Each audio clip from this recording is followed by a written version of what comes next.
le semblant de sang sur le visage, ça s'est fait avec du ketchup. Et le ketchup, quand il sèche, ça devient dur et ça tire sur la peau. Voilà un peu l'anecdote. Et puis aussi, oui, je dois dire aussi, c'est la première fois que je me faisais maquiller. Et donc ça, c'est vrai, quand on est comme un coq en pâte et tout le monde s'occupe de nous, ça aussi j'ai bien aimé. Merci mon gars. Coupé. Celle-là elle est bonne. Comment? Mais quel cinéma? On n'a jamais fait de cinéma de notre vie. Oui, mais il faut pas... L'après-tournage a été un peu dur, car dès qu'on entend couper le dernier jour du tournage, bah ça fait quelque chose, quoi.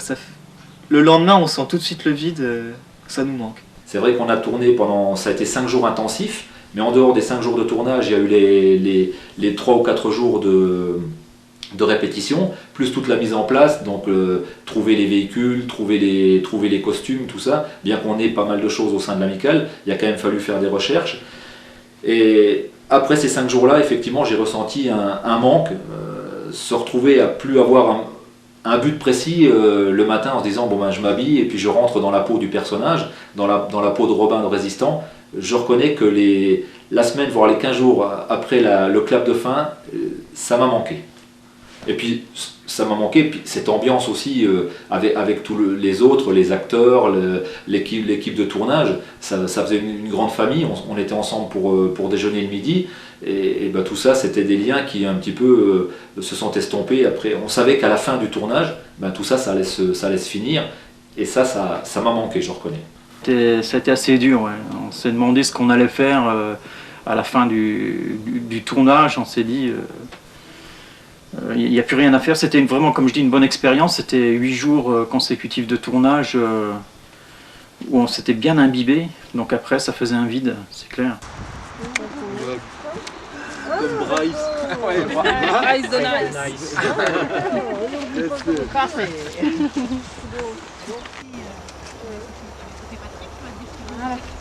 Bon, alors le nez. Le tas de bois. J'ai été surpris d'une part par le professionnalisme de l'équipe technique. Parce que c'était vraiment, je leur dis, hein, je l'ai déjà dit, mais on savait où on allait grâce au réalisateur. Il n'y a pas eu, à chaque fois on l'a assailli de questions. Et c'est vrai que bien qu'on soit pris par le timing, il prenait le temps de nous expliquer, le temps de nous dire pourquoi ceci, pourquoi cela. Et nous, étant novices là-dedans, quelquefois on était certainement lourds et à lui reposer certaines questions auxquelles il avait déjà répondu, ou à vouloir changer des choses dans le déroulement, alors par manque de connaissance du milieu cinématographique. Et donc c'est ça qui a fait que c'est une réussite du fait du professionnalisme de l'équipe technique, qui, grâce à ce professionnalisme-là, nous a fait, nous, un petit peu sortir de simples novices pour rentrer un peu plus vers quelque chose de bon au niveau de l'image à l'écran. Ce qui m'a le plus surpris dans le tournage, c'est la façon déjà de faire les explosions. Je savais pas du tout que c'était comme ça. Puis la façon de tourner certains plans qu'on voit quelques secondes à l'écran, mais c'est tout un travail derrière. La découverte du film, uniquement. Les explosions, par exemple, ça m'a surpris.